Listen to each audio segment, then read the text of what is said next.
Hey all, welcome back to the lab. Today we're playing Buggos, and I'm going to be walking through my strategy for beating some of these mid-game levels. They get surprisingly hard at some points, so hopefully this helps you overcome some of these levels. So first off, what you want to do is you always want to look at how dangerous each of these things are and just pick the one that's the least. So 2 out of 10 is the least, so we're going to go there first. Now that we're here, the first thing I'm going to do is I'm going to turn off everything except for my builders. The reason I'm going to do that is this is going to spawn a bunch more so that I can start building up my economy first before I start wasting it on soldiers, which just aren't very useful right now. So I'm only using builders to start. They're going to start building the little goo on the ground, and then I'm going to build a ton of these nutrient things so that I can actually supply my army. And we can see that because I only have builders, we are spawning so many and we're building so many more of these nutrients things than I can if I were doing other ones.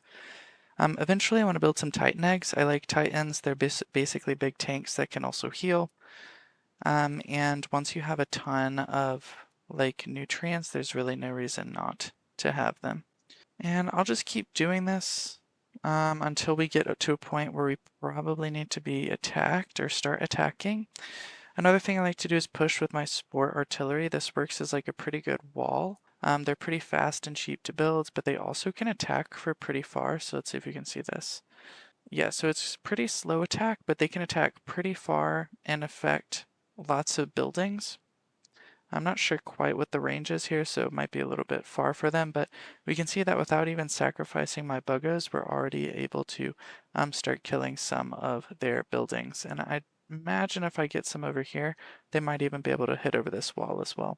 Oh, so we just start seeing the first like bad guys, I guess, that are trying to attack me. In general, this is okay. I have so many builders that we can just refresh, but eventually we're going to want to go on the offensive. And I already have so many nutrients that we're probably good to get out of this initial building zone, and so we can start spawning our warriors.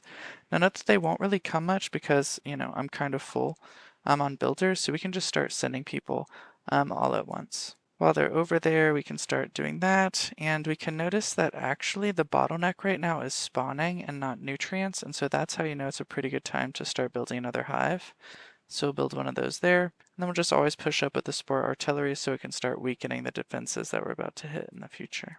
Now note that I'm almost always using the all command. I haven't really found it useful to do anything but the all command because, like, it's just not really useful to micromanage like that in this game. And so I just don't even bother with it. This does mean a little bit of like, munging to make sure that your builders are in the right place to actually build stuff, but in general, the time you save from having to micromanage is well worth it. And so we can see that actually a lot of these towers do have range to start hitting over here, and so it won't take us a while to get over here, but we're already weakening them just because we have so many of these spore artilleries. And I have so many builders that it's like, kind of a waste to not use them on stuff. Okay, we're pretty good here.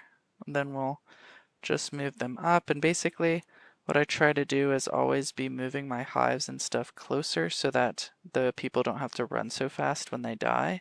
And this is just going to keep up the pressure on the front line so that, these things don't spawn more than me and advertently kind of push us back. So we'll get some more spar artillery here.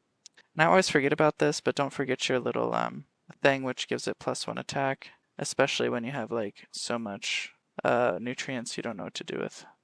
Alright, so it looks like still my bottleneck is spawning, and so we probably need more hives. That's kind of how you know. And hopefully we can push back this breach. Looks like all these people came out because the wall went down, but theoretically we should be able to push from here like that. Alright, push up, pull more spore artilleries, and we could probably use some hives over here as well. And then when I move the hives up, I like to deactivate them. You can right click to deactivate hives that are behind you. And this just keeps things from spawning back here and like having to run so far, just so that everything's way closer to the front. Alright, this isn't quite a safe space, but honestly, losing buildings when you have this many builders is like for free. So there's no real reason to be that careful with it. We can always fall back here if we need to. And if you ever find yourself like running low on nutrients, just build more of these harvesters. That's fine.